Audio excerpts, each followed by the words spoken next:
So I'm listening to this book by David Stahel on World War II, and it talks about how the Germans executed thousands of their own soldiers on the basis that anyone talks about defeat or shows any sign of defeatism, that they are to be executed on the spot. This kind of reminds me so much of life. It's not operating according to the laws of the courtroom. Right? You might expect your boss to give you a fair go, or your friends to give you a fair go, or your stamp club to give you a fair go, but life doesn't always follow the Queensberry rules of boxing. And so the more under pressure people are, the less likely they are to give you a fair go. And so any sign that you're not aligned with your group, right, you're going to get into trouble with your group if your group's under great pressure. And so Israel feels like it's fighting for its survival, and so dissent carries a much stiffer price of social opprobrium now in Israel than it would under the time of peace. And another thing that catches my attention in this book on World War II is the epithet of opportunist. So apparently German officers who would get interrogated by the Allies after World War II, many of them would tell lies to try to avoid being executed. And this gets the epithet opportunist, but who would not lie to try to save their life? So imagine you're a German officer in World War II, you're serving on the Eastern Front, and the Soviet Union has not signed on to the Geneva Conventions. Right? And so neither side is extending to the other the Geneva Conventions of War, laws and principles for dealing with prisoners of war. So this was on the Soviet Union, right? The Soviet Union refused to abide by the Geneva Conventions, and so one could not expect that Germany would extend rights to a country that's refused to sign on to the Geneva Conventions. And so the German officer corps would get orders to execute commissars. So these are the political operatives of the Soviet Union who would execute people who the commissars would execute their own if they showed any defeatism on their part, and the Germans understood these people as the spine of the Soviet system and would just execute them on the spot.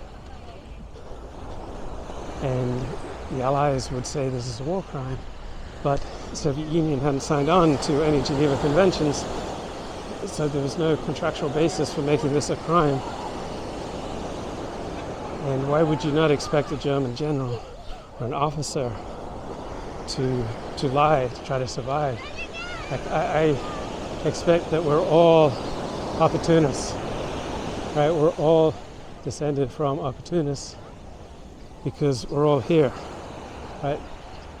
Those of our ancestors who stood for principle and died for principle, right, were much less likely to successfully reproduce than our ancestors who are opportunists. But I think that often people get called opportunists when they're too transparent about it. So they're probably virtue signaling strengths at demonstrating that you stand for principle, that you believe in things, that you will stand up for what is right even if it's unpopular. There are probably evolutionary advantages to making that signal. But when push comes to shove and your life is on the line, right, who would not be willing to lie under those circumstances? And there's a lot of public rhetoric about democracy and the rule of law that we then expect to play out in daily life, but it doesn't play out that way. And if a policeman is intent on arresting you, right, he's essentially a dictator. There's nothing you can do to argue him out of arresting you if that's what he's intent on. And if your boss wants to fire you, right, and he's competent at what he does, right, if he knows the rules, then he can fire you. Almost all American employees are at-will employees, and as long as you don't explicitly violate certain labor laws in a way that you can document, then he'll just get rid of you. And there aren't going to be democratic principles or rule of law principles or rule of fair evidence or good faith, right? People are just going to get rid of you because, particularly in a big diverse city, right, there are so many snap judgments you have to make about who you want to spend time with, and people just economize by operating on the basis of very broad stereotypes. And I think we're wired to just primarily look at the world, is this person on my team or not? And then the more pressure people get under, right, the more they turn back to their fundamental prejudices, to their defaults. But of course they want to be signaling that you're an upstanding citizen, right? Because just like animals signal, human beings should signal. And so there's no virtue in signaling that you're an opportunist. In fact, you want to signal the opposite, but people are going to be opportunists because that's the best way to survive and get a reproductive advantage over those who are quite willing to die for principle.